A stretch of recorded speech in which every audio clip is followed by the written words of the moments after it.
श्रीरामचंद्रम शरणं प्रपद्ये श्रीरामदूतं शरणं प्रपद्ये।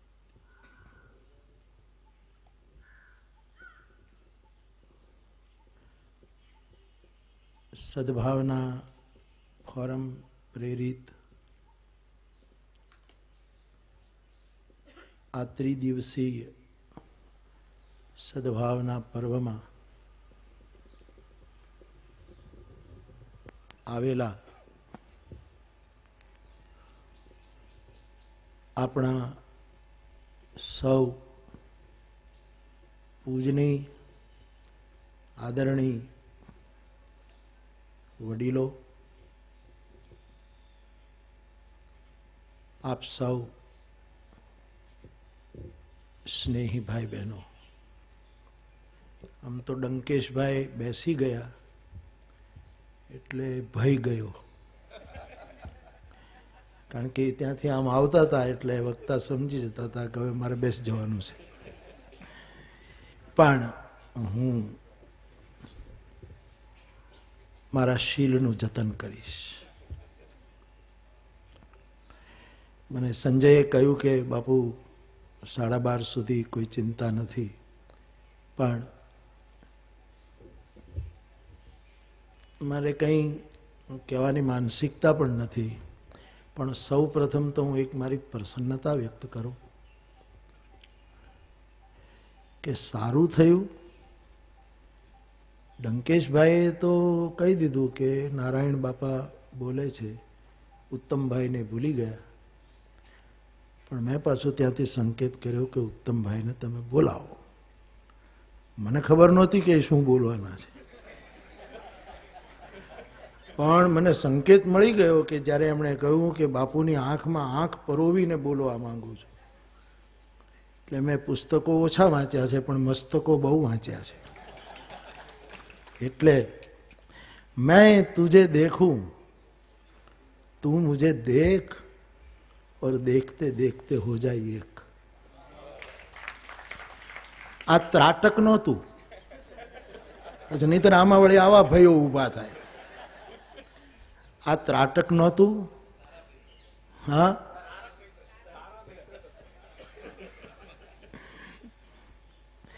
આ ફાટક હતું. સુરેશભાઈ દલાલની ભાષામાં બોલું તો અમુક દરવાજા ખુલ્લી જાય તો સારું. આપે મને તો ખબર નથી કે આપના મનમાં શું હોય, પણ હું આ વાત કહેવાનો હતો. આ પત્ર મેં ડંકેશભાઈને લખેલો છે. મારું શ્રાવણ મહિનાનું મૌન પ્રતિવર્ષ લગભગ એકાંતમાં રહેવાની કોશિશ કરું. રહેવાય ન રહેવાય, આપણે પારિવારિક માણસ છીએ, ગૃહસ્થ છીએ, અને હું મૌન રહું. એમાં એમનો એક પોસ્ટકાર્ડ આવ્યો ડંકેશભાઈનો કે બાપુ તમે એક આવું નિવેદન કર્યું, તમે તો બહુ તમારી રીતે કહ્યું હોય, પણ આના ઘણા ગેરલાભો લોકો લઈ શકે, જે તે વ્યક્તિ આનો ખોટો ફાયદો, કારણ કે તમે એક વાત બોલો એટલે એની બહુ જ મોટી અસર ઊભી થઈ જતી હોય છે. મારું ધ્યાન દોર્યું એટલે મેં એની સ્પષ્ટતા કરતાં એક પત્ર લખ્યો. મને પત્ર લખતા બહુ આવડતું નથી. પહેલાં હું બહુ લખતો હતો, બધાના જવાબ આપું, એમાં બહુ ભણેલા હોય એને જવાબ આપું, પણ પછી રસવઈ દીર્ઘઈની ભૂલો બહુ કાઢે,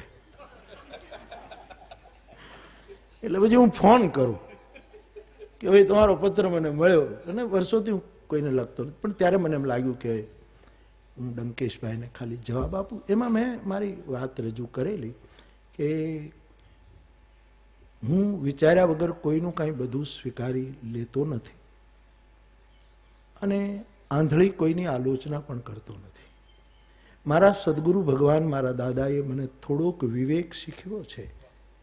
એ વિવેકથી હું જીવું છું, અને છતાંય મેં કહ્યું કે આપે મારું ધ્યાન દોર્યું એ બહુ સારું, અને કદાચ હું ભૂલી ગયો, મેં કોપી નથી રાખતો હું, કારણ કે મારે તો કંઈ કોપી રાખવાનું, મારે આવું પ્રમાણ કાંઈ રાખવાનું હોય જ નહીં. એટલે મેં એમાં લખેલું, કદાચ મને ખ્યાલ છે કે છતાંય તે આપ બૌદ્ધિક છો, એક જાગૃત વિચારક છો, આવો મેં એક શબ્દ વાપર્યો છે. કદાચ આપને ક્યાંક લાગે તો મારું ધ્યાન દોરજો, કે જેથી કરીને હું એક માણસ છું. ત્યારે મેં આ પંક્તિ વાપરી કે દળદળ દળદળ દળી પડે ભાઈ, માણસ અને કોઈ પણ, મારી આપ સૌને પ્રાર્થના કે કોઈ પણ વ્યક્તિને એની નબળાઈઓ સહિત સ્વીકારવા જ્યારે તૈયાર થશો ત્યારે જ ગતિ કરી શકશો. પૂર્ણમદ પૂર્ણમિદમ એ જે તત્વ માટે લાગુ પડતું હોય એના માટે લાગે. ગાંધી બાપુએ પોતાની કેટલી નબળાઈઓ વ્યક્ત, આપણાથી ભૂલ થાય તો એ આપણે તુરંત સ્વીકારવી જોઈએ. અને એ મૌનમાં તો હું કોઈને લખું જ નહીં, પણ મને એમ લાગ્યું કે મારે હું તો લખવું જ જોઈએ આ વસ્તુ. એટલે મેં કહ્યું કે અત્યારે હું લખીને આપને, આ પણ મારી સાધનાનું એક અંગ છે એવું મેં કંઈક લખ્યું હતું. એટલે એ મારો પેપર ફૂટી ગયો મૂળ, પણ હું રાજી થયો કે આટલી સ્પષ્ટતા થઈ. બીજું, ઉત્તમભાઈએ સૂચન કર્યું કે બાપુ હવે તમે એક જુદા પ્લેટફોર્મ ઉપર અત્યારે બોલવા જઈ રહ્યા છો. હું સમજુ છું કે એનો કોઈ સંકેત એવો નથી કે હું રામકથા છોડી દઉં. હું સમજુ, કારણ હું છોડી નહીં શકું, કારણ કે હું જે વર્ષોથી કરું છું એ મારું માધ્યમ રામકથા છે. મારે કરવાનું આ જ છે જે મારા રામે કર્યું હતું. સૌથી પહેલી પદયાત્રા કોણે કરી સાહેબ? હશે ક્યાંક, મને ઇતિહાસની ખબર, પણ રામે કરી. સમ્રાટના દીકરા હતા, વિશ્વામિત્ર એને લેવા આવ્યા ત્યારે દશરથજી રથ તો એની પાસે નેનો ન હોય એ વખતે, પણ રથો તો હતા જ. એક સરસ રથ તો મોકલે ને, રામ લક્ષ્મણ રાજકુમાર છે, પણ છતાંય એ રથમાં નથી બેઠા, કારણ કે એને ખબર હતી કે મારે કેટલી અહલ્યાઓના ઉદ્ધાર કરવા છે. અને એ પદયાત્રામાં એક દુરીતનું નિર્વાણ અને એક સમૂઢ ચેતનાનો પ્રાગટ્ય કરવા માટેનો એક આખો ઉપક્રમ રચાયો. અને એ અનુભવ પરથી રામને એમ લાગ્યું કે એક દિવસની આવી એક ટૂંકી પદયાત્રા દ્વારા જો આટલી ક્રાંતિ થતી હોય તો મારે કંઈક એવી યોજના કરવી જોઈએ કે હું 14 વર્ષની લાંબી પદયાત્રા કરું, જેથી કરીને સમાજમાં મને આદિવાસીઓ મળી શકે, કોલકિરાતો મળી શકે, સમાજના જેને રાક્ષસો કહે છે એને પણ હું મળી શકું, તમામ વર્ગના માણસોનો સંપર્ક કરવા માટે. એટલે કે હું જે માધ્યમ લઈને ફરું છું એ માધ્યમ ગાંધી બાપુના શબ્દોમાં સાધન શુદ્ધ માધ્યમ છે, અને એના દ્વારા મારે આ જ કરવું છે. ઉત્તમભાઈએ તે દિવસે અડધો જ કલાક મને સાંભળીને મૂકી દીધો, અને પછી આ જ સાંભળે. હવે વચ્ચે ઘણા વેણ વહી ગયા, છતાં મારું જે કામ છે એ આ જ લેવલે છે. સંજય તુલા, એમનો આખો આ સદભાવના ફોરમના વડીલો ભાઈઓ, એમના મિત્રો, એને એના સ્તરે કામ કરે છે. નારાયણ બાપા એના સ્તરે કામ કરે છે, કોઈ એના સ્તરે કામ કરે છે, ચાચા અમારા એમના સ્તરે કામ કરે છે, ફાધરો એમના સ્તરે કામ કરે. હું આ સ્તરે, પણ મારું જે લક્ષ્ય છે, કદાચ મને એમ લાગે છે આપણા બધાનું લક્ષ્ય એક છે. મારું લક્ષ્ય કોઈને કંઠી પહેરાવવાનું નથી. અને તેથી જ્યારે કોઈ એમ કહે છે, હું બહુ સાવધાનીપૂર્વક કહું કે મારા કોઈ શિષ્યો નથી, મારા શ્રોતાઓ બહુ છે. મારા શ્રોતાઓ છે, મારા શિષ્યો કોઈ નથી સાહેબ. અને વડીલે સારું કહ્યું કે અહીંયા કંઠી બાંધવામાં આવતી નથી. પ્રકાશજીએ સારું કહ્યું, નહીં સાહેબ, મેં જેની કંઠી બાંધી છે ને એને હું આ જીવનમાં ચરિતાર્થ કરી શકું એટલું બસ છે. મારા સદગુરુ ભગવાને એણે મને કંઠી નથી બાંધી, પણ એમણે જે મને વિચારો આપ્યા છે, વિચારોની માળા, વિવેકની કંઠી, જે મારા વિચારોની માળાનો મેર છે વિવેક. જેની પાસે વિવેકનો મેર નહીં હોય એ ગમે તેટલી માળા ફેરવશે અધૂરી. અને આપને ખબર છે, ભલે એ ધર્મવિધિ ગણાય, પણ માળા ફેરવનારને ખબર છે કે મેર આવે ત્યારે પાછું ફરી, વિવેક ના પાડે ત્યારે પાછું ફરી જવાય. વિવેકનું ઉલ્લંઘન ન થાય, એ માળાનું મેર છે. એટલે આખરે તો આપણા બધાનું કામ એક જ છે. એટલે જ હું આમાં ચૂપચાપ સાંભળું છું, આમાંથી ગ્રહણ કરું છું. અહીંયા સારું કહેવામાં આવ્યું, આપણા મારો એક પ્રવચનને છાપીને જે સ્વીટ ઇન્ડિયાની મેં જે વાત કરી હતી, ક્વિટ ઇન્ડિયા, હા, એમણે એ જે વાત થઈ એ રાશિદનો શેર છે, ઉર્દુના બહુ સારા શાયર રાશિદ, કે રાશિદ કિસે સુનાઉં ગલી મેં તેરી ગઝલ. હું કોને સંભળાવું? રાશિદ કિસે સુનાઉં ગલી મેં તેરી ગઝલ, क्योंकि इनके मकान का कोई दरीचा खुला न था. એના મકાનનું કોઈ ખિડકી ખુલ્લી નહોતી. હું બંજારો થઈને કોને કોને સંભળાવું. આપણે તકલીફ એ થઈ છે. અત્યારે તો સારું છે કે આપણે બધી બારીઓ ખુલ્લી રાખીને અહીંયા બેઠા છીએ, અને આ બારીઓ ખુલ્લી રહેશે તો જ આમાં પ્રાણવાયુ આવશે, અને તો જ આ બધું ચરે વહેતી રહેશે. આપણે મને એક વસ્તુનો બહુ આનંદ છે કે આપણા સમાજમાં હજી પણ સત્ય બોલનારા ઘણા છે ઉત્તમભાઈ, પણ સત્ય સ્વીકારનારા નથી. બોલે છે ઘણા વ્યક્તિગત સાધનામાં કે ખોટું ક્યારેય ન બોલે સાહેબ, પણ બીજાનું સત્ય સ્વીકારવાની એનામાં હિંમત નથી. ત્યાં એને દ્વેષ નડે છે, ત્યાં એને પૂર્વગ્રહની ગ્રંથિઓ નડે છે. એ બારી ખુલ્લી નથી, એનું આ પ્રમાણ છે. એક નાનામાં નાના બાળકમાંથી જો મને તમને સારું સૂત્ર મળ્યું હોય તો એને સ્વીકારવાની આપણી તૈયારી હોય છે. હું મારી પારિવારિક વાત કરું તો બરાબર નથી સાહેબ, પણ હવે મને મળ્યું ત્યાંથી એટલે મારે કહેવું પડશે આપના માટે કે મારી દીકરીની નાની દીકરી શિવાની એનું નામ છે, દુબઈ રહે છે. એમણે મારી દીકરીને એક વખત કહ્યું કે માં આ કોણ છે? તો કે ભાઈ શંકર ભગવાન છે. તો કે માણસને 2 આંખ હોય અને 3 કેમ છે? એટલે કીધું કે બેટા શિવજીને 3 આંખ હોય. તો એણે કહ્યું કે 1 આંખે જોઈ શકાય, તો 2 તો ઘણી છે, એમાં વળી ત્રીજીની શું જરૂર છે? અત્યારે બાલ માનસ કેટલું વિકસિત થઈ રહ્યું છે. આને ક્યાંક ખોટું ન પકડાવી દઈએ તોય ઘણું મોટું કામ થાય. એટલે મારી દીકરીને કીધું કે એ તો શિવજી છે, મહાદેવ છે ને. તો કે ત્રીજી આંખ એ 3 ખોલે? કે 3 ન ખોલે બેટા, એ 2 તો ખોલે, પણ ત્રીજી તો ક્યારેક એવું હોય ત્યારે ખોલે. એટલે કે એ ત્રીજી ખોલે ત્યારે એમાંથી શું નીકળે? એટલે હવે એની પાસે મને કીધું એમાંથી ફાયર નીકળે કે બેટા એમાંથી અગ્નિ નીકળે. એક નાની છોકરીએ જે કહ્યું એને ગુરુ મંત્ર માનીશું. એણે એમ કહ્યું કે માં હવે એ ત્રીજી આંખમાંથી ફાયરને બદલે ફ્લાવર ન નીકળે?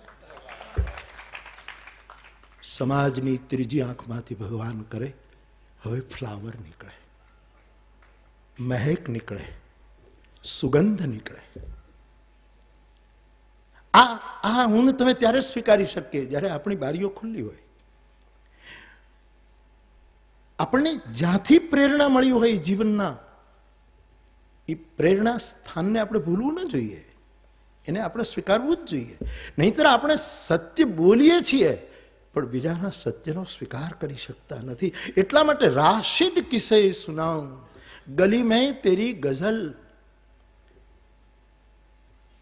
इनके मकान का कोई दरीचा खुला न था, हम जिस तरफ चले थे उधर रास्ता न था.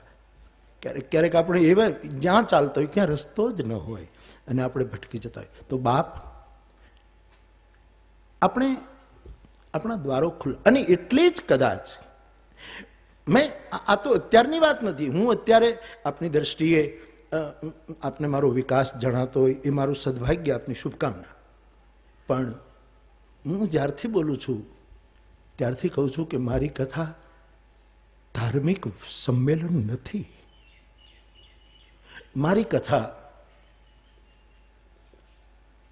સમાજના તમામ અંગો માટે જે રામે કર્યું, રામ જેવું શુદ્ધ સાધન લઈને હું ચાલી રહ્યો છું.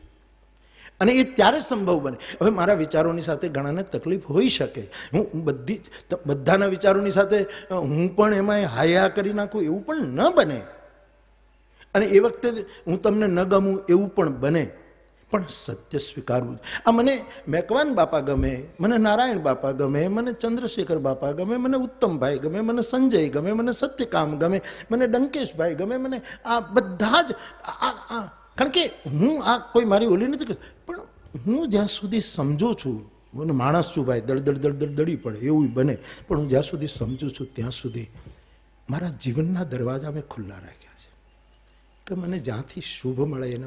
અને આ વૈદિક પરંપરા છે, અમને દશેય દિશાઓથી શુભ વિચારો પ્રાપ્ત થવા. અહીંયા આવેલા ચાચાજી કે અન્ય મારા મુસ્લિમ ભાઈઓ ગુરુકુળમાં આવીને નમાજ પડે એનો મને મુશ્કેલી તો હોય જ નહીં, પણ એનો મને આનંદ હોય, એની મને પ્રસન્નતા છે કે અહીંયા આ સ્થાન એટલા માટે છે. તો હું એ બધા જ દ્વારો ખુલ્લા રાખું છું. એટલે કેટલાય મહાપુરુષો આમાં છે કે વિચાર ભેદ હોઈ શકે, આપણું ચિંતન ભેદ હોઈ શકે, પણ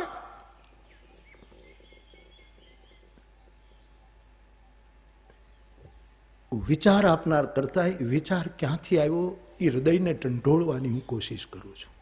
એ હૃદય ક્યાંથી રહી? કારણ કે એને જો તપાસીશું તો પછી ક્યાંય ભેદ નહીં રહે, ક્યાંય દ્વેષ નહીં રહે.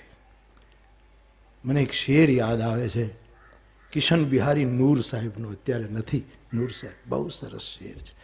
આગ હૈ, પાણી હૈ, મિટ્ટી હૈ, હવા હૈ મુझ में. પંચતત્વનું આ ખોળિયું બન્યું. એમાં ચાર જ ગણાવી છે કે આપણે કવિતાનો પ્રાસ નહીં બેસતો એટલે એક આકાશ નથી ગણાવ્યું, પણ આપણે સમજી લેવાનું કે આ ચારે આકાશમાં છે.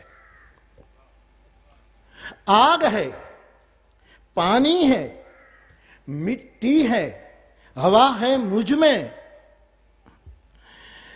तब तो फिर मानना पड़ता है कि खुदा है मुझ में. કોઈ એવું તત્વ છે જેને તમે ચેતના કહો, પરમ ચેતના કહો, કોઈ નામ આપો, મને ક્યાં ચિંતા છે. ઉત્તમભાઈ ઠીક કહ્યું કે અમુક અમુક કારણો લીધે બાપુને આજુબાજુમાંથી શું મુશ્કેલી પડતી હશે એ જાણે, હું ન બોલું. એ એમણે જે વાત કરી એને વાત સાચી છે કે હું વ્યાસપીઠ ઉપરથી હરિબોલ હરિબોલ એટલી જ તન્મયતાથી બોલું અને અલી મૌલા એટલી જ તન્મયતાથી બોલું, ત્યારે મને મુશ્કેલીઓ આવતી હશે, પણ સદભાવનાથી કદમ ભરવા માટે સાહસ કરવું પડશે. સદ તો બધાનું એક છે, એકમ સદ. રામસિંહજી સાહેબે કાલે ઘણી એની ચર્ચા, એકમ સદ વિપ્રા બહુધા વદંતી, એ આપણું બહુ જ ઋષિ વાક્ય છે, બરાબર. સદ તો એક જ છે, આમાં ભાવના બધાની બિલક બિલક હશે. એ બિલક બિલક ભાવનાઓ દ્વારા, એ ભાવના શબ્દ વિશેષણ મુક્ત કરીને કહું છું કે એ સારી જ છે એમ માનીને ભાવનાઓ બિલક બિલક હશે, પણ જવાનું છે આપણે સદ તરફ. સદ સુધી જ પહોંચવાનું છે, ત્યાં જ આપણું ગંતવ્ય છે, ત્યાં સુધી આપણે જવાનું છે. એટલે ત્યાં જવા માટે શું કરવું પડશે એવું હું 3 દિવસથી ચૂક. અહીંના જેટલા કાર્યક્રમો હોય એમાં લગભગ હું શ્રોતા હોઉં તો ઠીક છે કે છેલ્લે વળી મને ઊભો કરે એટલે મારો પ્રસન્નતા વ્યક્ત કર. એમાં સંજયે તો વળી એમ કહ્યું કે બાપુ આશીર્વાદ તો અડધી મિનિટથી વધારે હોય જ નહીં. આખો શ્લોક તો આશીર્વાદમાં બોલતો, આમ તો આશીર્વાદ આપી જ નશું, કારણ કે મારામાં કેટલી તાકાત છે મને ખબર છે. આશીર્વાદ ન ફળે તો જવાબ દેવા પડે સમાજને. એવું સાહસ આપણે હાથે કરીને શું કામ ઊભું કરીએ સાહેબ? આપણે કહી દઈએ કે તમે ધનવાન થાવ ને પુત્રવાન થાવ નામ થાવ ને કાંઈ નથી થતું સાહેબ. હું તો નથી સફળ થયો, એ વાવ પાકું કહું છું. લ્યો, આ ઘણા લોકો મારી પાસે દેશ વિદેશના આવે, બાપુ મારા લગ્ન છે અને તમે હાજરી આપો. એટલે હું જતો લાગણીને લઈને જાઉં, અને જઈએ તો આપણે આશીર્વાદ જ આપીએ, પણ નથી ક્યાંય સફળ થયા. હજી એકેય નથી સફળ થયા. લગભગ કાંઈક ને કાંઈક પ્રોબ્લેમ આવીને પછી ફરિયાદો મારા પાસે જ આવે છે કે આમ છે તેમ છે આમ છે તેમ. કાંઈક નથી. પતિ પત્ની ગોવા ગયા અને જીસસ ક્રાઇસ્ટનો તેને જોઈને પેલી પત્ની ભાવમાં આવી ગઈ અને પ્રણામ કરી. જીસસની પ્રેમ મૂર્તિના દર્શન કરીને એણે આમ ભાવથી વંદન કર્યા. એટલે એના પતિનો મગજ ગયો કે તું બીજાને પગે લાગે છે, આ ઘરનો મને તો ક્યારેક પગે લાગે. બોલી બહુ સરસ જવાબ આપ્યું કે એની જેમ લટકી જાત તો તને પગે લાગે સાહેબ. એમને દુનિયા નથી વંદન કરતી સાહેબ. પીધા જગતના ઝેર તો શંકર બની ગયો અને કીધા દુઃખો સહેન તો પયંબર બની ગયો. એમને નથી મળતી અહીં તરક્કી કોઈને સાધના વિના. અહીંયા એક તપસ્યા છે, આ એક તપસ્યા છે સાહેબ. તો મારે આપણે એ કહેવું છે કે સાહસ જોઈશે. ધર્મપીઠોએ, વ્યાસપીઠોએ સાહસ કરવું, પણ સદભાવનાને વિસ્તૃત કરવા માટે સાહસ જોઈશે. સાહસની સાથે વિવેક જોઈશે, કારણ કે સાહસ ઘણી વખત વિવેકપૂર્ણ ન હોય તો બહુ પતનનું મોટું કારણ બની શકે છે. વિવેક જોઈએ. પેલા ફાધરે કીધું ને એક ચર્ચમાં, યુવાનો આમ તો રખડવા નીકળેલા પણ થયું કાંઈ કામ નથી, ચર્ચમાં જઈએ તો પ્રાર્થના સાંભળે. ફાધરે કીધું સેવા કરો, એ પકડી લીધું અને સાહસ કર્યું. સેવા કરવી છે, બહુ સારો મંત્ર પકડી લીધું, પણ વિવેકનો અભાવ. એટલે બીજે અઠવાડિયે રવિવારે ગયા ચર્ચમાં, એટલે ફાધરે પૂછ્યું કે તમે ક્યાં? અમે સેવાનો મંત્ર ને નક્કી કરી નાખ્યું કે બસ આપણે સેવામાં જવું જ છે. તારી આંખ સુણી કોઈ ના આવે તું એકલો જાને, એમ નીકળી. એટલે ફાધર બહુ રાજી થયા. કીધું કે તે શું સાહસ કરીને કઈ સેવા કરી? કે એક બુઢી માતાજીનો હાથ પકડીને મેં રસ્તો ક્રોસ કરાયો. શાબાશ, ધન્યવાદ બેટા. બીજાને કીધું તે શું કર્યું? મેં પણ એક બુઢી માતાજીનો હાથ પકડીને રસ્તો ક્રોસ કરાયો. શાબાશ, સાધુવાદ. ત્રીજીના પૂછ્યું તે શું કર્યું? કે મેં પણ એક બુઢી માતાજીનો રસ્તો પાસ કર્યો. કે ત્રણેયને જે બુઢી માતાજી જ તમને મળ્યા? તો કે એક જ હતા, અને એને રસ્તો પાસ કરવો નહોતો, પણ અમારે સેવા કરવી હતી. ગમે તે થાય સેવા કરવી છે. એટલે હાથ પકડીને આ બાજુ લઈ ગયા. ઓલી મારી બિચારી બૂમો પાડે કે તમે, તો કે નહીં, સેવા કરવી એટલે કરવી જ છે. તારી આંખ સુણી કોઈ ના આવે તો એકલો જાને. એટલે બીજો આ બાજુ લે. એક જ સમયે 5 મિનિટમાં ઓલી રાડો પાડે કે હું મરી જાઉં છું, તો કે નહીં, તમારું જે થવું એ તે થાય, પણ અમારે સેવા એ આમ લઈ ગયા. અને ફાધરે કીધું કે તો એક જ માતાજીને તમે આટલો ત્રાસ આપ્યો, તો એને ગાળો ન દીધી કે તમે જ પ્રવચનમાં કીધું કે સેવા કરીએ તો લોકો ગાળો દે, એટલે અમારે તો બધું છે. વિવેક વગરનું સાહસ સદભાવનાની યાત્રા કદાચ ખંડિત કરી શકે. સાહસ કરવું પડશે. વ્યાસપીઠ પરથી જાહેરમાં કહું કે અલી મૌલાનું કીર્તન કરો, અને મારા શ્રોતાઓ હૈયા ફાટ કીર્તન કરે છે, અને એની સામે કદાચ 5 જણાનો અણગમો હોય તો હું એને મગજમાં ધારણ નથી કરતો, કારણ કે આ સત્ય છે. એકમ સદ વિપ્રા બહુધા વદંતી. કબીરા, મને બહુ સરસ શબ્દ સારો લાગ્યો સાહેબ આપનો, કે આપે કહ્યું કે આપણી બિન સાંપ્રદાયિકતા જો હોય તો કબીરના કુળની હોવી જોઈએ. કારણ કે કબીરા કુઆ એક હૈ, પનિહારી અનેક, બર્તન સબ ન્યારે ભય, પાણી સબ में એક. એકમ સદ. તો એક તો સાહસ જોઈશે, એની સાથે વિવેક જોઈશે.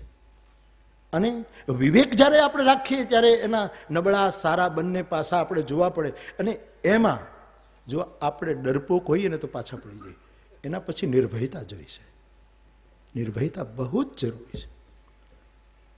ઉત્તમભાઈએ કહ્યું કે બાપુ મેં આલોચના કરી કે તમે પ્લેનમાં કથા કરી, તમે આમ કરી, અને એ વખતે તો એવી આલોચના આવી હતી કે બાપુ હવે અગ્નિ ઉપર કથા કરે. મેં એનો જવાબ આપેલો કે હું 24 કલાક અગ્નિ ઉપર જ કથા કરું છું. સાહેબ, કેટલી ટીકા થાય છે, એ અગ્નિથી બીજું શું છે સાહેબ? એથી બીજું શું? અને પછી તો રમૂજમાં મેં જવાબ આપ્યો કે ચાલો હું અગ્નિ ઉપર કથા કરું, પણ કથાનો નિયમ એવો છે કે મંડપ બીજા બાંધે, તૈયારી બીજા કરે, શ્રોતાઓ પહેલાં આવી જાય અને પછી વક્તા આવે. એ પરંપરા જાળવજો. અગ્નિમાં કથાની તૈયારી તમે બધા આવીને ગોઠવાઈ જજો, અને પછી તમારામાંથી કોઈ બચશે તો કથા કરીશ. લોકમાન્યતા અગ્નિ સિવાય બીજું કંઈ નથી સાહેબ. અત્યંત લોકમાન્યતા અગ્નિ છે. એક વ્યક્તિ આ દેશમાં શુક્લકડી જેની કાયા છે, અને સુદામાનો જે ભાઈ છે, પોરબંદરનો રહેવાસી, એ તો કહેવાય છે સાધનમાં રેંટીઓ ને તકલીઓ કંતાય છે, સત્યને અહિંસા મેદાન મારી જાય છે. એવા પૃથ્વી લોકના માનવી આજ સ્વર્ગમાં પણ પૂજાય છે, કારણ કે આત્માના તેજથી પરમાત્મા પણ. એ માણસની જે લોકમાન્યતા હતી ગાંધી બાપુ પ્રત્યે, એને કેટલું આગમાં નીકળવું પડ્યું છે. એને કેટલું. હજી અત્યારે પણ ઘણા માણસો, હવે તો 2-5 ખબર નહીં, મારી જાણ છે, હજી પણ ઘણા ગાંધીને બાપુ નથી કહી શકતા. હજી સાહેબ, કારણ કે ત્યાં આપણી ગ્રંથિઓ આડી આવે છે. ત્યાં સત્યને સ્વીકારવાની, કારણ કે બાપુ કેમ કેવું, એટલે ગાંધી એ વખતે વપરાતો શબ્દ ને. અત્યારે મને 2 જણા મળ્યા તો મને કહે કે અમે બાપુ નથી. મેં કીધું કંઈ વાંધો નહીં, એમાં કંઈ બાપુને ફેર નહીં પડે. તું ભાઈ કહીશ કે બાપુ કહીશ, એ કંઈ એ તારા સંબોધન માટે થોડો શહીદ થયો છે સાહેબ. હા, એને સંબોધનની પરવા હોત તો સારામાં સારી પ્રેક્ટિસ ચાલતી હતી સાહેબ, સારામાં સારી ચાલતી હતી. અને શું કામ એ આવે? આ મુદ્દા ઉપર મને વિચાર આવેલો કે હું માણસના જુદા જુદા પ્રસંગો લઈને કથા કહું છું. આખી કથા નથી કહેતો, પહેલાં કહેતો, પણ હવે એક ટોપિક લઈને કહું છું. એમાં મને વિચાર આવ્યો કે મારે ક્યારેક માનસ મહાત્મા ઉપર બોલવું છે. અમારી તલગાજરડાની પ્રેરણા હતી કે મારે બાપુ ઉપર બોલવું છે. અને હું પહેલી વાર દાંડીમાં, નારાયણ બાપા પણ પધારેલા એક દિવસ માટે, 1-1.5 દિવસ માટે, નાદુરસ્ત હતા એટલે પછી ત્યારે હું, અને મેં 3 મારે કથા કરવી ગાંધીજીનું સ્મરણ કરવા માટે, બીજી સાબરમતી આશ્રમ, અને ત્રીજી મારે રાજઘાટ ઉપર દિલ્હી, એની આજુબાજુ જ્યાં કોઈ નિયમ ન તૂટે એવી રીતે હોય ત્યાં કદાચ આપ સૌની શુભકામના હશે તો આવતી 30 જાન્યુઆરીમાં કદાચ થાય, બધું સરખું હોય તો, કારણ કે હું કોઈ નિયમ ન તોડાવું.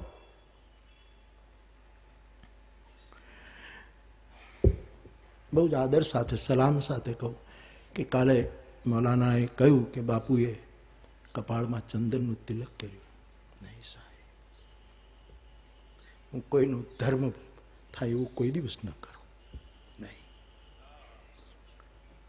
એમનો અભાવ હતો, એમની લાગણી હતી એ કારણ કે મારા માટે આવી ઘણી વસ્તુ મુકાઈ જતી હોય છે, એને હું ખુલાસાય નથી કરતો, પણ ક્યારેક મારે કરવું. કોઈ પણ ધર્મનો નિયમ તૂટે એવો તલગાજરડાનો મોરારી બાપુ પગલું જ ન ભરે.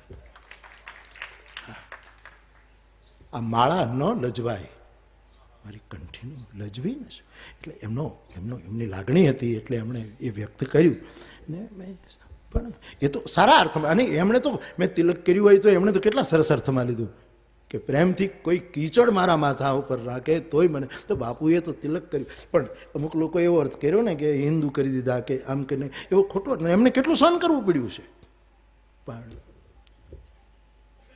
કોઈ પણ ધર્મના બંદાઓને એના ધર્મની વિધિમાં નુકસાન થાય એવું પગલું હું ભરું જ નહીં સાહેબ. એટલો વિવેક હું રાખીને વર્તું છું. આમ જ આપણે વર્તવું જોઈએ, એટલે કે નિર્ભયતા જોઈએ, બરાબર છે. સાહસ જોઈએ, વિવેક જોઈએ અને નિર્ભયતા.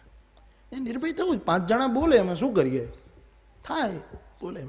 અને આમાં શું છે, હું રમૂજમાં એટલે આમ મને તો અનુભવ આવ્યું છે. આપણને ઘણા નથી કહેતા કે ભાઈ તમારી પાછળ ઓલા લોકો પાછળ પડી ગયા છે, એવું કહે ને, ત્યારે હું એનો અર્થ એવો કરું કે એ પાછળ છે અને પાછા પડી ગયા છે, ઊભાઈ નથી રહી છે.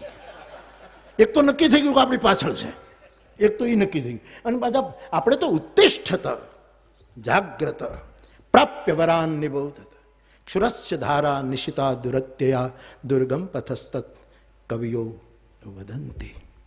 કર્મશીલો, મારા આદરણીય કર્મશીલોને એક થોડીક ગેરસમજ થયેલી મારી કોઈ કથાના નિવેદનથી, બધાની સહી સાથે એક મારે, ત્યારે મેં આપણે દિગંતભાઈને પણ મેં કહ્યું કે મારો કોઈ એવો ઈરાદો નથી કે હું કોઈ મૂલ્ય છેદન કરું.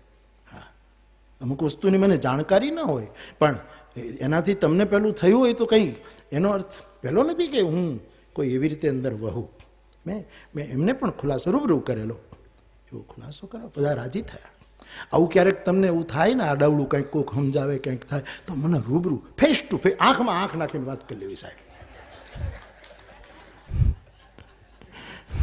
એટલે અમુક હદ સુધી ડાયા થયેલા માણસો લડે નહીં તો સારું. બાકી તો મને આપણા જલન માત્રી સાહેબ નો શેર યાદ આવે છે કે સમજદારીથી અળગા થઈ જવાના સૌ બહાના છે, મને શંકા પડે છે કે દીવાના શું દીવાના છે. એટલે 5 લોકો તો આલોચના કરે તો એ તો થવી જ જોઈએ ને સાહેબ. તમે હું તો 35% જો મને કોઈક સમજે તો પાસ, કારણ કે શિક્ષક હતો સાહેબ. 35 માર્ક્સ તો પાસ થઈ જાય, 30માં તો 5 કૃપા ગુણ ભેળવી શકાય. 35 જણા જો આપણી વાતને સમજી શકે તો, એટલે કારણ કે આપણે વિચાર કોણે આપ્યો એના કરતા એ વિચાર ક્યાંથી આવ્યો, એનામાં એ કયું શુદ્ધ તત્વ, સત્વ શુદ્ધિ કઈ પડી છે, જે ગીતાનો શબ્દ સત્વ શુદ્ધિ, એના માટે નૂર સાહેબે કહ્યું કે આગ હૈ મિટ્ટી હૈ, आग है पानी है मिट्टी है हवा है मुझ में, तब तो फिर मानना पड़ता है कि खुदा है मुझ में. आईना ये तो दिखाता है कि क्या हूं मैं, लेकिन દર્પણ એની સામે હું આ કાળી શાલ નાખી તિલક કરીને ઉભો રહું તો મને બતાવે જ કે ભાઈ તું આવો લાગે છે. આઈના ये तो दिखाता है कि क्या हूं मैं, लेकिन आईना इस पे है खामोश कि क्या है मुझ में. અંદર કોણ છે એને પછી જે નામ આપી શકીએ, જે આપવું હોય તો આપો, ના આપવું હોય તો કંઈ નહીં. નાસ્તિક કોઈ નામ ના આપે તો તેથી શું? કોઈ માણસ એમ કે હું મજબૂતીથી આમાં મુઠ્ઠી પછાડીને એમ કહે કે હું નાસ્તિક છું, ત્યારે હું બહુ રાજી થાઉં, કારણ કે એની નાસ્તિકતા ઉપર એને કેટલી શ્રદ્ધા છે. શ્રદ્ધા વગર તો જીવી જ નથી શકાતું. અંધશ્રદ્ધા નહીં, અશ્રદ્ધા નહીં, પણ હું નાસ્તિક છું એ કહેવાની હિંમત હોવી જોઈએ ને કે ભાઈ હું આમાં નથી માનતો, હું સાધુવાદ આપું. પણ એક શ્રદ્ધા છે. તો બાપ સાહસ, વિવેક, નિર્ભયતા અને બાપુનો, ગાંધી બાપુનો શબ્દ લો, આ બધું કરવા માટે સાધન શુદ્ધિ. જો સાધન શુદ્ધ નહીં હોય, અને હું તો એક ડગલું આગળ પણ જવા માંગુ છું કે ઘણી વખત દુનિયાની દ્રષ્ટિએ આપણું સાધન શુદ્ધ હોય છે, પણ હેતુ શુદ્ધ નથી હોતો. હેતુ શુદ્ધ નથી હોતો. એટલે એક વાક્ય જોડવું પડશે, હેતુ શુદ્ધ હોય. સંજય અને એમનું આખું ગ્રુપ, આપણે બધા એની સાથે જોડાયા છીએ. આપણા ક્ષેત્રમાં રહીને આપણા બધાનો મને એમ લાગે છે હેતુ શુદ્ધ છે. બીજું તો કોઈ કારણ નથી. એવું લઈને આપણે ચાલી રહ્યા છીએ આ વસ્તુ. તો મને એમ લાગે છે કે હું તો અહીંયા 3 દિવસ આશીર્વાદ તો શું આપું, આશીર્વાદ ફળતા નથી એનો મને અનુભવ છે. એટલે હિંમત કરતો, ક્યાંક ઝાડવું રોપું ને તો પૂછા કરું કાને પાણી પાજ્યું, કારણ કે મેં રોપ્યું છે, ઉગવું જોઈએ સરખું. નહીંતર કહે છે કે મોરારી બાપુનું હતું ને બળી ગયું હાવ. એટલે લોકોને તો આલોચના કરવી એનો કંઈ વાર જ નથી લાગતી. આલોચના જ પહેલી દેખાય ને સાહેબ. અમારે 3 દિવસ ધર્મ સંવાદ હતો, એટલે એક મેગેઝિનમાં આવ્યું કે 3 દિવસથી એક કૂતરું મરેલું પીડ્યું હતું, એ કોઈએ જોયું જ નહીં ધર્મ પુરુષ. એટલે ભાઈ આ ટીકા કરો કરતા મને પહેલા દિવસે કહી દીધું હોત તો હું હાથે ખેંચીને નાખી દેત સાહેબ. અને તમે જાગૃતિથી જો આ માણવા જ આવ્યા હોત તો તમારું કર્તવ્ય નહોતું. આપણા બધાની ગરજ, સંજયે સારો શબ્દ વાપર્યો કે આપણા બધાની ગરજ છે. એ કૂતરું જેણે આખો લેખ લખ્યો એણે હટાવી દીધું હોત તો હું એને બોલાવીને આટી પહેરાવત. પણ મરેલા કૂતરા જ જોવા છે, એની સામે કેટલું કામ થાય છે આપણે જોઈ શકતા નથી. ઘણી વખત સાધન શુદ્ધ હોય અને હેતુ શુદ્ધ ન હોય તો પણ મુશ્કેલી પડે. આખીરમાં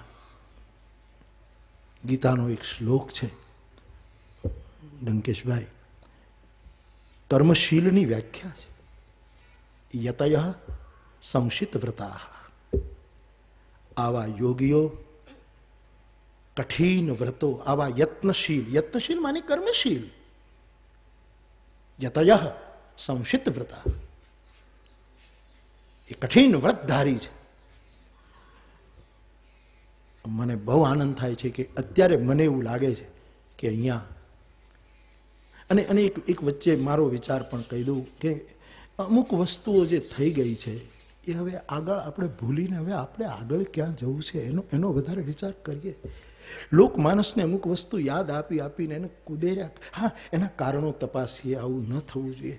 પૂનામાં હું એક વખત કથા કરતો હતો અને પછી મને ત્યાંના પંડિતો મળવા. હવે પંડિતોથી આપણે ગભરાઈએ.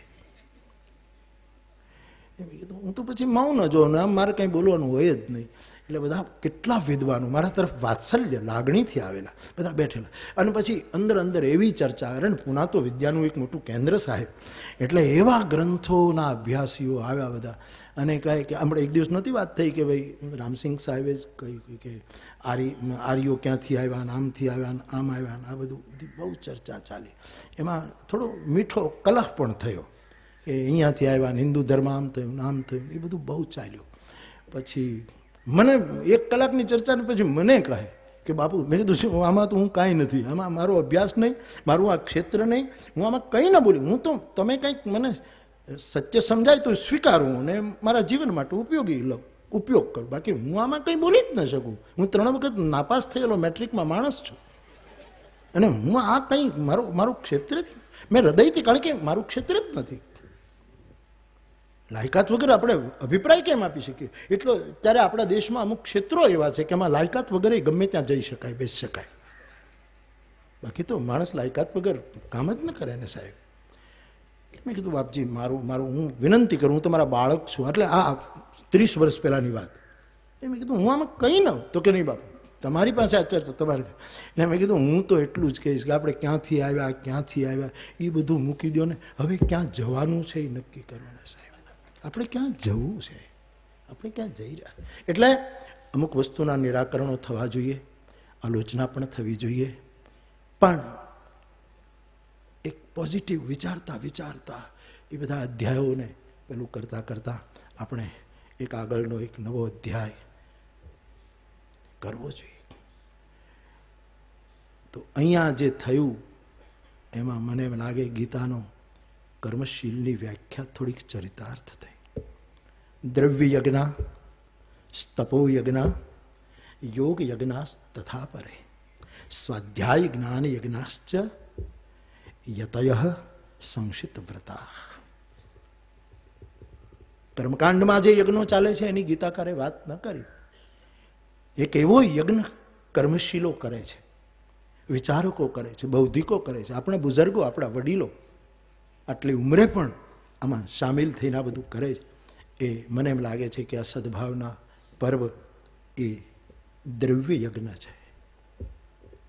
બે પથ્થરને સદીઓ સુધી ભેગા કરી રાખો, એક નથી થઈ શકતા, પણ એ પથ્થરને કોઈ જોડી દે પાણીના ઉપર અથવા તો દિવાલમાં કોઈ પણ સાથે જોડે તો સેતુ બંધાય.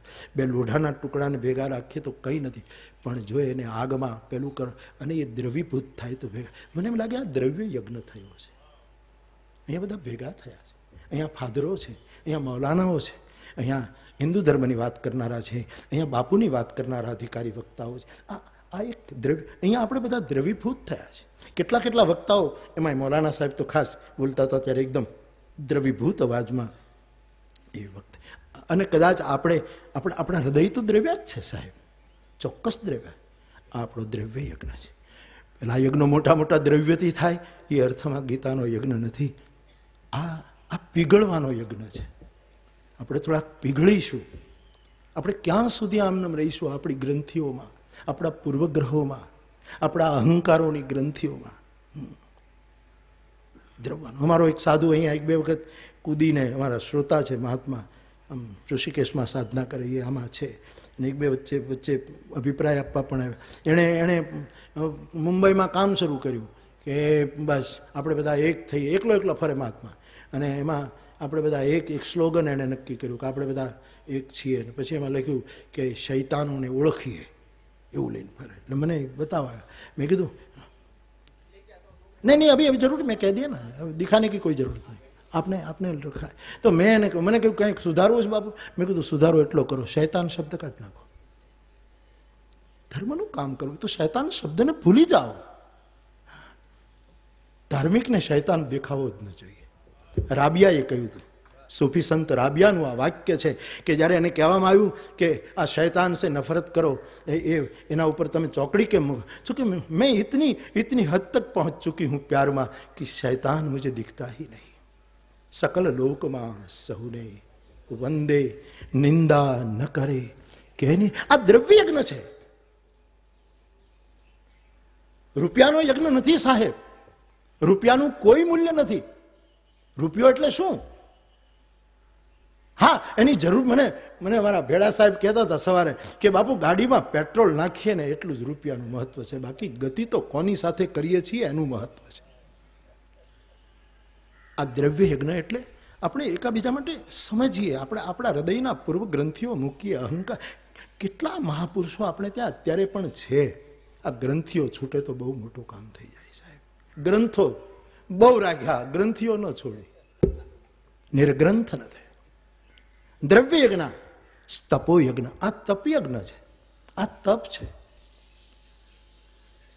એ વખતે અગ્નિની વચ્ચે બેસતા અને ટાઢમાં આમ શેકા, જે કંઈ તપના લક્ષણ, આ એક તપ યજ્ઞ છે, વૈચારિક તપ યજ્ઞ છે. આ દ્રવ્ય યજ્ઞ, તપો યજ્ઞ, યોગ યજ્ઞ તથા પરે, આ બધાને ભેગા કરવાનો યજ્ઞ છે, બધાને જોડવાનો યજ્ઞ છે. કોઈ અમેરિકાથી આવ્યું, કોઈ ક્યાંકથી આવ્યું, કોઈ ક્યાંકથી આવ્યું. આ બધું એક યોગ યજ્ઞ છે. યોગ યજ્ઞ તથા પરે સ્વાધ્યાય. બાપાએ કહ્યું ને કે સ્વાધ્યાય કરો. નારાયણ બાપાએ કીધું કે ભાઈ આપણો સ્વાધ્યાય આપણે ફેસ ટુ ફેસ થવા માટે આપણો ફેસનું પેલું એ જે વાત સ્વાધ્યાય આપણું થોડું. અને મને એવું લાગે છે, આપ સહેમત થાવ કે ન થાવ એ વિચાર તો રજૂ કરો કે કોઈ પણ સેવાનું ક્ષેત્ર ભજન વગર સિદ્ધ નહીં થાય. ભજન એટલે પ્રાર્થના. ભજન તમે જે અહીંયા એક નિવેદન પહેલે દિવસે આવ્યું હતું કે ગાંધી બાપુને અમુક જવાબો તો એમની તીવ્ર પ્રાર્થનામાંથી મળતા હતા. ભજન એટલે માળા લઈને બેસી જવાનું નથી કહેતો સાહેબ, પણ એક સ્વાધ્યાય, એક ચિંતન. ઉપનિષદકારોએ કહ્યું સ્વાધ્યાય પ્રવચનાભ્યામ ન પ્રમદિતવ્યમ, એમાં તું પ્રમાદી ન બન. અને વ્યાસને કહેવું પડ્યું પ્રમાદો વય મૃત્યુ, પ્રમાદી એ મોતનો પર્યાય છે. સ્વાધ્યાય આપણું. પેલી 4 લીટી હંમેશા બોલું, મને યાદ આવે એટલે કે નથી દીઠી કદી ભૂખને, છતાં એ ભૂખ પર બોલે. હા, ભૂખના આંકડા આપે, આટલા લોકો ભૂખ્યા છે, તું ક્યારે રહ્યો? નથી દીઠી કદી ભૂખને, છતાં એ ભૂખ પર બોલે. અને અનીતિમય ભર્યું જીવન સભામાં નીતિ પર બોલે. પરાઈ નારીને દેખી નયન જેના આમ તેમ ડોલે, સભા મધ્યે ઊભો થઈને પછી બ્રહ્મચર્ય પર બોલે. ઈર્ષા અમારા માટે, ઈર્ષા, મદ અને મમતા, લોભમાં પાંગળો થઈને પાછો વ્યાસની ગાદી પર જઈને એ ભક્તિ પર બોલે. आईना ये तो दिखाता है कि क्या हूं मैं, लेकिन आईना इस पे है खामोश, क्या है मुझ में. એની જે તલાશ છે. સ્વાધ્યાય. અને નથી કરતા એમ નહીં, આપણે બધા આપણા ક્ષેત્રમાં સ્વાધ્યાય, પણ વધારે સ્વાધ્યાય થાય, વધારે આપણું પાકું થાય. મને એમ લાગે છે કે આ સ્વાધ્યાયનો આ પહેલું સદભાવના પર્વે સ્વાધ્યાયનો જ એક પ્રકાર આપણે સ્વાધ્યાય કર્યો. નિર્ભીક રીતે આર પાર બધાએ ચર્ચા કરી, બધાને અવસર મળ્યો, જેને બધાને કહેવું હતું એ બધાએ કહ્યું. આ સ્વાધ્યાય અને જ્ઞાન યજ્ઞશ્ચ. આપણા જે તે ક્ષેત્રના અનુભવી ઉદાર મહાપુરુષો આવે અને એ પોતાના અનુભવનું ભાથું આપણે આવે, એ આપણા માટે જ્ઞાન યજ્ઞ છે. એ આપણી સમજ પાકી કરે. એટલે મને એમ લાગે છે કે સદભાવનાનું પહેલું આ પર્વ 5 યજ્ઞનો ઉપક્રમ છે. અને પહેલાના જમાનામાં યજ્ઞો અત્યારે એટલા પ્રાસંગિક નથી, પણ પહેલાના જમાનામાં યજ્ઞો વર્ષો સુધી ચાલતા. આ મારે તમારે બહુ દીર્ઘકાળ સુધી ચાલુ રાખવું પડશે. આ તો પ્રારંભ છે. ભગવાન કરે આવા સદભાવના પર્વના યજ્ઞનો ક્યારેય નાળિયેર હોમવાનું ન આવે, ક્યારેય એનું સમાપન કરવાનું. આ ચરે વહેતી ચરે અને ચાલતું રહેશે. તો અહીંયા કહેવાયું કે ધીમી એક વસ્તુ મને એમ લાગે, આ ઘણી વખત બસના અપહરણ થાય છે. આખી બસ ઉપાડી જાય, રિક્ષા ઉપાડી જાય, સ્કૂટર, સાયકલનું તો કંઈ કહેવાનું જ નહીં, અને સ્લીપર તો. પણ અત્યાર સુધી મેં નથી સાંભળ્યું કે ક્યાંય આખી ટ્રેન ચોરાઈ ગઈ હોય. કદાચ ક્યાંક હોય તો મને ખબર નથી કે આખી કોઈક જાદુગરે ગાયબ કરી નાખી હતી, એવું મેં ક્યાંક સાંભળ્યું હતું કે ટ્રેન આખી ગાયબ. પણ આખી ટ્રેન હતી અને અમદાવાદથી દિલ્હી જતી હતી, આખી ટ્રેન ચોરાઈ ગઈ, એવું હજી સુધી ક્યાંક મેં નથી સાંભળ્યું. હોય તો મને કહેજો, અને હોય તો એ અપવાદ છે. અપવાદ સિદ્ધાંત ન બની શકે, એ અપવાદ છે. એટલે આખી ટ્રેન કેમ નથી ચોરાતી? કારણ કે ટ્રેક ઉપર છે અને ધીમી ગતિએ તો એ ચાલે છે. ક્યારેક પહોંચશે. આપણે આ તો ધીરે ધીરે રે મના, ધીરે સબ કુછ હોય, માલી સિંચે સોઘડા પણ ઋત આયે ફલ હોય. એની એક ઋતુ, એનો યોગ લગન ગ્રહવાર તિથિ નિર્મિત થતો હોય. એટલા 5 યજ્ઞો જાણે અહીંયા આપે આવીને આ ભૂમિને દીક્ષિત કરી, વધારે પાવન કરી. એવા અર્થમાં હું અહીંયા આને લઉં છું. આશીર્વાદ આપવાની મારી કોઈ શક્તિ નથી. શુભકામના જરૂર. અને આશીર્વાદમાં કાંઈ આટલા લાંબા પ્રવચનો કરાય? આ મારે તો હંમેશા આ જ દશા થાય. મારા નામની સામે લખ્યું હોય બાપુ આશીર્વાદ છે, આપશે ને લખ્યું હોય 40 મિનિટ. 40 મિનિટના આશીર્વાદ હોય કંઈ? પણ મારે કંઈક કહેવાનું હતું એમ સંજયે કીધું. બાકી તો આશીર્વાદ તો આપણે શુભકામના જરૂર વ્યક્ત કરું. મારી પ્રસન્નતા વ્યક્ત કરવા માટે ઊભો થયો છું. આપ સૌ આવ્યા એનો મને ખૂબ આનંદ છે. આવતા રહેજો.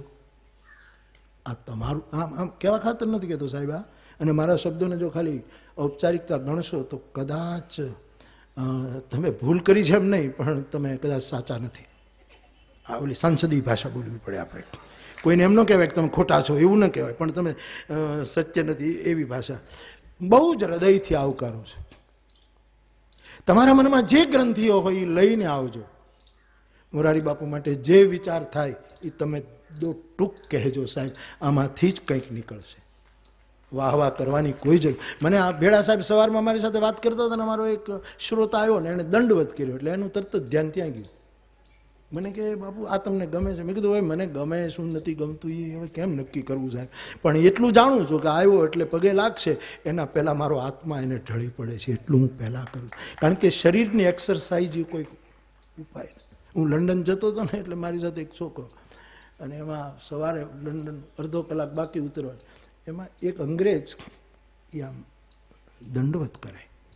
એટલે હવે આ દંડવતની ટેવ પડી ગઈ ને, એટલે મને એમ થયું મને દંડવત કરે, આમ આમ લાંબો થાય પાછો ઊભો થાય, દંડવત કરે. મેં મારી સાથે એક છોકરો હતો, એને કીધું કે ઉદય આ મને ઓળખે નહીં, મારી કથા નથી સાંભળી, ભાષાનો પ્રોબ્લેમ, અને આ મને દંડવત. એ કે બાપુ જવા દો ને વાત.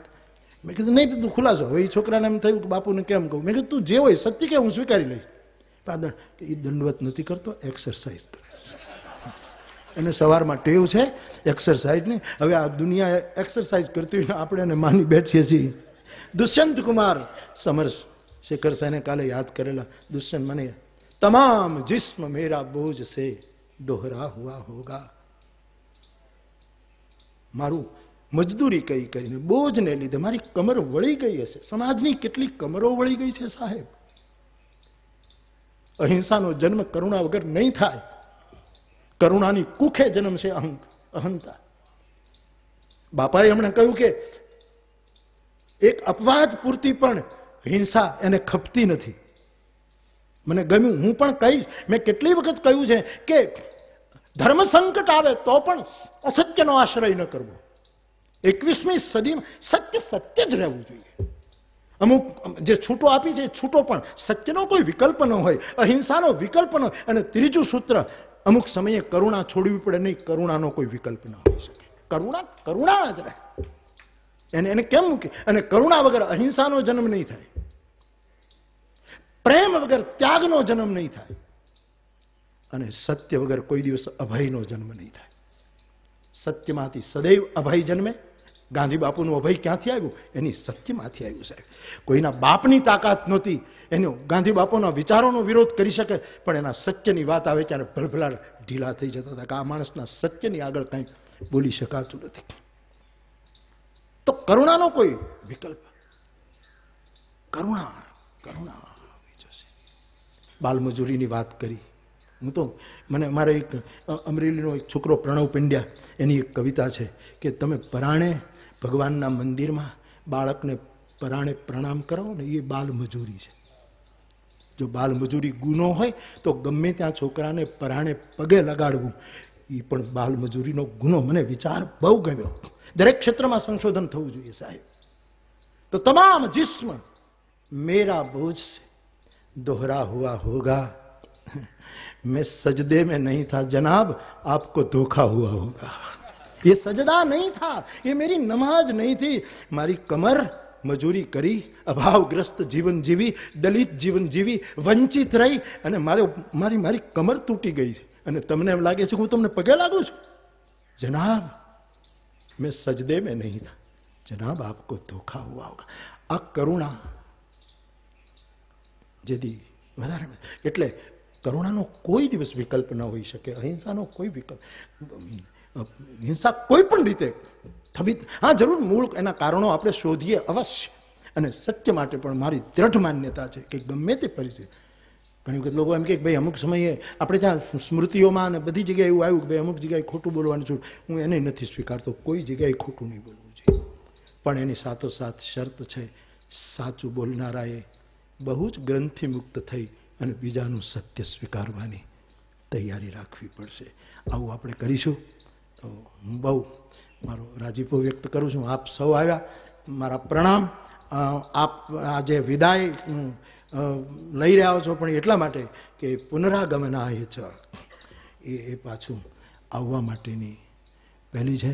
અને આ સંજય બોલ્યો છે એટલે હવે મારે કહેવાનું કે શુભકામના તો વ્યક્ત કરું, આશીર્વાદ તો ત્રેવડ નથી, પણ શુભકામના તો બાળકે આપી શકે ને. એટલે શુભકામના, આ બાપાનો જન્મદિવસ હોય 70મો વર્ષ, તો છોકરાએ નથી અભિનંદન આપતા કે બાપા અભિનંદન. એ રીતે હું કહું છું કે તમામ ઉમ્ર હમ તો કાંટો મેં જીએ હે યારો, तमाम उम्र हम तो कांटों में जिए हैं यारो, खुदा करे तेरा दामन गुलों से भर जाए, खुदा करे तेरा दामन गुलों से भर जाए. આટલી શુભકામના સાથે મારે હૃદયની પૂરી આરપાર પ્રસન્નતા સાથે આવકારીને મારો આનંદ વ્યક્ત કરું છું.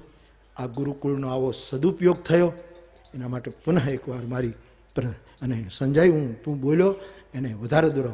આ ગુરુકુળને આવી વસ્તુની ગરજ છે, ગરજ છે, ગરજ છે. આપ સૌ આવ્યા, વિશેષ કંઈ નહીં કહેતા, કેવલ પ્રસન્નતા વ્યક્ત કરીને, પ્રેમ વ્યક્ત કરીને રાજેન્દ્ર શુક્લનો શેર કે વિદાય કોઈને નહીં, વિદાય એમણે તો એની રીતે લખી, બહુ જૂની ગઝલ છે, પણ મને એમ લાગે કે જાણે મારા બાપના કપડાં સીવ્યા હોય એવું લાગે છે કે વિદાય કોઈને નહીં, નિષેધ કોઈનો નહીં, હું શુદ્ધ આવકાર છું, હું સર્વનો સમાસ છું. રાજેન્દ્ર શુક્લના शब्दों અને सितारों को आंखों में महफूज रखना, बहुत देर तक रात ही रात, बशीर बद्र साहब का शेर है, सितारों को आंखों में महफूज रखना, बहुत देर तक रात ही रात होगी, मुसाफिर है हम भी, मुसाफिर हो तुम भी, इसी मोड़ पर फिर मुलाकात होगी.